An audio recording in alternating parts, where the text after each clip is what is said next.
Our penultimate speaker is an individual who I'm sure many of you would have followed closely, a YouTuber that describes his channel as offensive social commentary in an accent you won't understand. This individual rose to prominence this year after being fined £800 for teaching his girlfriend's pug to perform an art salute as a joke. In his case, the judge stated that the context of the video was irrelevant. I'm extremely pleased to hear that he won't be bending the knee and paying the fine. His YouTube channel now stands at 350,000 subscribers and he has accumulated over 31 million views. Hopefully you will understand his accent today. Please welcome to the stage Mark Meekin.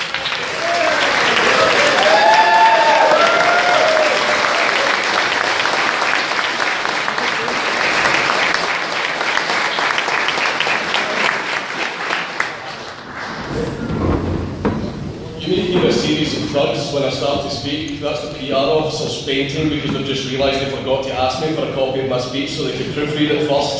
So I just took that as a sign I can write whatever I want because I'm going to jail and I'm taking it all with me. And I'm going to be talking about freedom of speech. I'm sure you're all very surprised by that. But it's also really good to see a lot of young faces here, a lot of new faces. That lets me know that I'm doing my job. And firstly, I want to give an update on my legal troubles in regards to the trial. My fine was due to be paid on the 26th of October, and I did not pay it.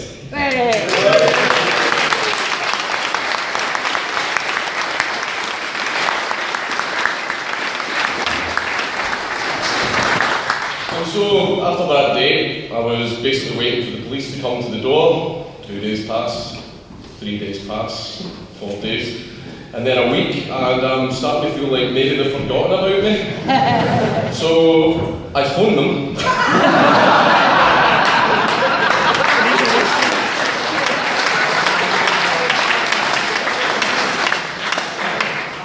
Just so you know, sort of make sure they've got the correct address. Just make sure they've got all the correct details. They then informed me that my account is in arrears and past the due date. I said, don't worry, I did that on purpose. And I then asked when they would be coming, and they told me that they would come when the computer flagged my name up. So despite me being on the phone, saying who I am, telling them the address I am currently at, calling the cops on myself, they told me that they won't come and get me until the computer says so. I know that a lot of UKIP members want to do a lot to reduce the massive amount of bureaucracy there is in the police, but could we maybe wait on that for a wee while? I mean, it bought me a few weeks, so... Did anybody watch BBC Question Time the other night? Yes. I did really enjoy it. It was amazing seeing Jordan B. Peterson versus Diane Abbott. An intellectual heavyweight against a heavyweight.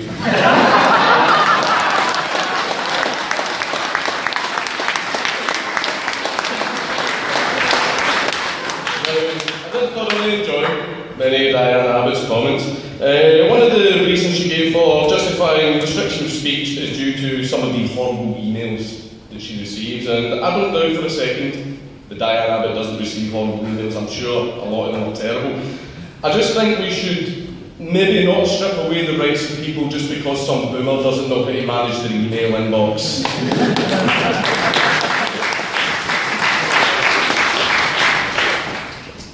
Was the camera there? Diane, go into settings, go down to profanity filter and switch it on.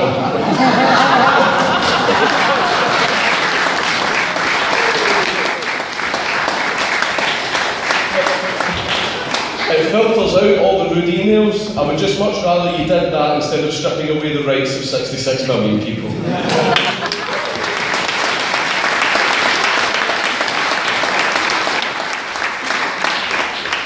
And one of the things that she did say, though, was that my nasty pug video was incitement to violence. Now, that's quite an accusation to throw out there because me and my dog were not very violent. It's not like me and my dog are going around calling in threats to venues and deplatforming people, walking up to street stalls and smashing them in half, and then threatening political opponents with violence and terror.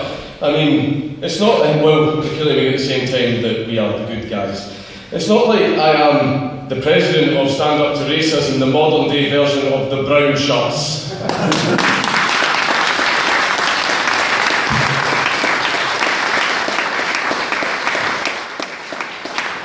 The one thing that is very important is the right to protest. Now, protesting is a very crucial part of freedom of speech, and it must always be protected. Now, whether you agree with the protesters or not, those people that were yelling at us outside earlier, for as long as they lasted, they have the right to use their voice to protest us, just the same as we have the right to ask them how much did Sorens pay them this time.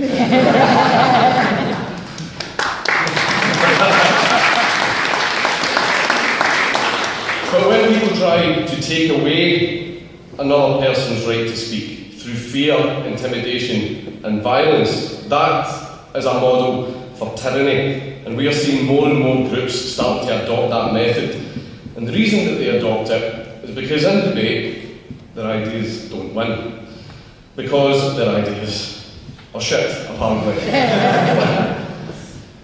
But they won't do the adult thing of acknowledging that their ideas are bad and developing their way of thinking, or even have any kind of self-reflection as to maybe this isn't the right path. They instead seek to aim for an easy victory using dishonest methods, because they aren't coming from a place of honesty, they are coming from a place of egoism and narcissism. They are too proud to admit that they might be wrong because they don't care about being right, they just want to win. And imagine being in a society where inflicting violence on a person just because you disagree with them is justified. A society where you can be denied jobs and services just because of your politics. And that is no type of society that I want to live in, but it's the one that some of these people are trying to create. However, they look in front of me, see all the fresh new faces that have joined UKIP. And the reason that you're here is because you understand the importance of discussion. You want to mentally develop your way of thinking. You want to be challenged. And even if at the end of that challenge you turn out to be wrong, you will admit it. And you will admit that you were wrong and use that as a learning experience to develop yourself and move forward.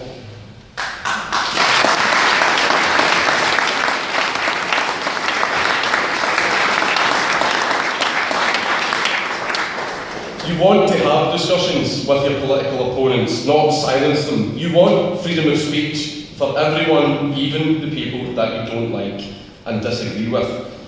And you don't want to hold anyone to a certain standard that you would not hold yourself to, because you understand the importance of being fair and honest, and that is what makes us different from the rest of them.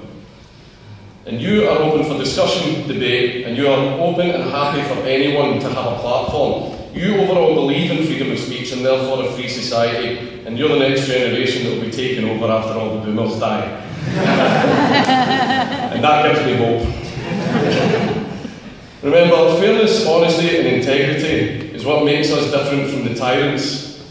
So always hold on to these principles and don't let your dreams be dreams.